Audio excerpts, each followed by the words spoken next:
So today what I want to show you is a little trick that I use for renaming or mass editing a lot of conf files in Splunk, right? So what I want to show you is I have a bunch of dummy apps, right?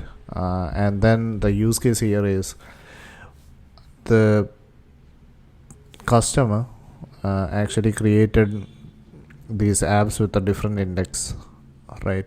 So what I'm talking about is they created an app, all the dashboards, right, with a different index, like index is equal to test data, right? Now for whatever reason, the customer want to change the index names, right? Maybe they want to add the company prefix, right? Or they want to ingest data to a new index. But then the thing here is, if you want to change the index name, right?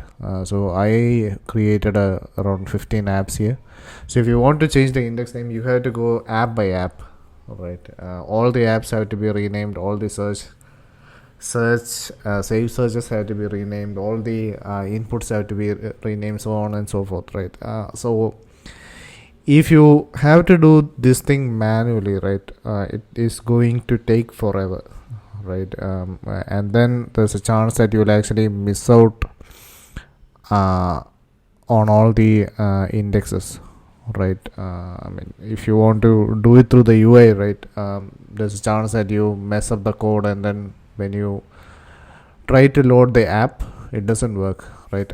So what I normally do is, I'm a big fan of bash, right? So what I did is I created a file, right? I created a file called indexes, right? So you can name it whatever you want, right? So what I did is I put the old index name and I put the new index name, old index name and new index name, just separated by a space, right? Old index and new index. So what I'm talking about is here. So if I do here, so this one have my old index name test data, so this one have to be replaced by test data my company, right? So if I take another app, right, if I take another app, it is test pro data, and pro data should actually be renamed to pro data my company, right? And if I take another app, right, if I take another app, it is called my index, and my index should be renamed to my index my company. So if I have to go app by app by app, right, going to each dashboard is going to take forever, right? So what I would want to do is, okay, so here's how I would do it. So I created the file with the old name and new name, right? So now I'm going to do the while, right? So if you are not familiar with what a while is, I would rather recommend you watch some videos on Udemy, right? They have some great courses there which speak about bash scripting, right? So this is basic stuff. It's it's crude, not the best way to do it. I mean, you could do this with Python or whatever, right? Get optimized and get it done fast. I do it with bash, right? So okay, so here's how I am going to do it.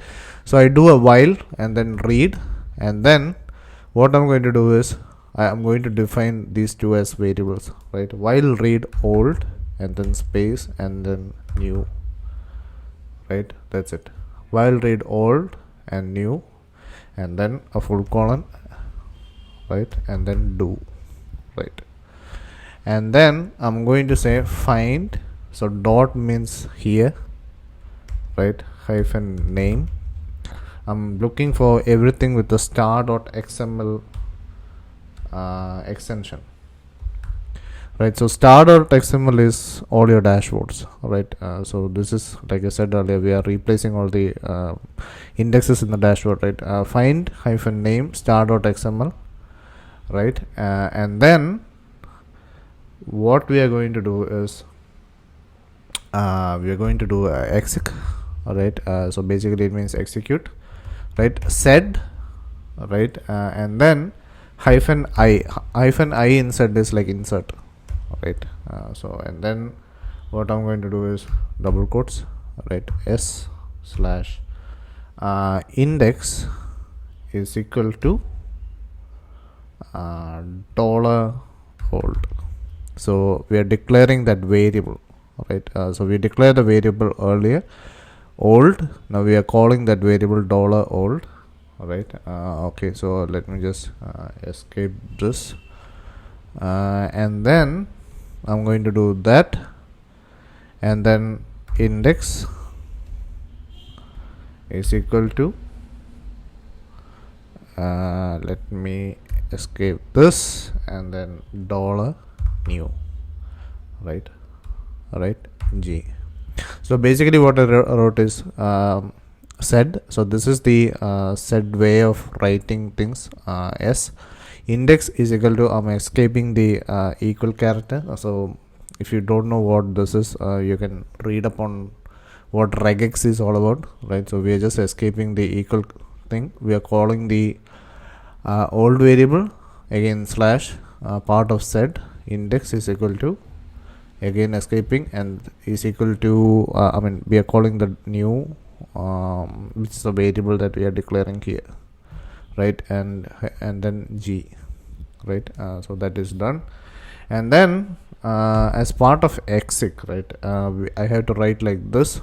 So basically it is telling exec to take this result, right, telling exec to take this result, and then like this, and then press enter, right, and then done. That's it, done. And then I'm going to tell this small program where the input is. So input is in index, right, finish, right. So now let's actually go back and see what happened. My index, my company name, right. Earlier it was my index, now it appended it to my index, my company, right. So if I do 10, if I do 10, my index, prod data, my company. So it added prod data, my company. Index is equal to prod data, my company, right. So if I do anything else, test data, my company, that got replaced, right. It took so if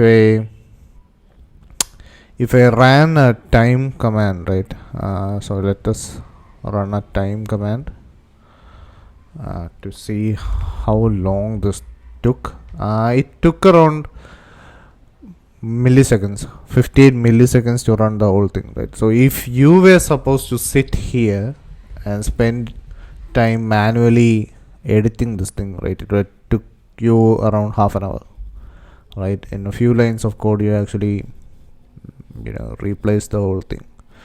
So this is part of the exercise that we do when we are changing indexes, right. So I made a video on how to rename indexes some time back, right.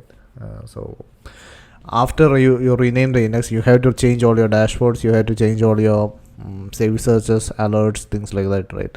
So you write something like this if you want to change something like alerts, right. Instead of star XML, you search for saved searches, right.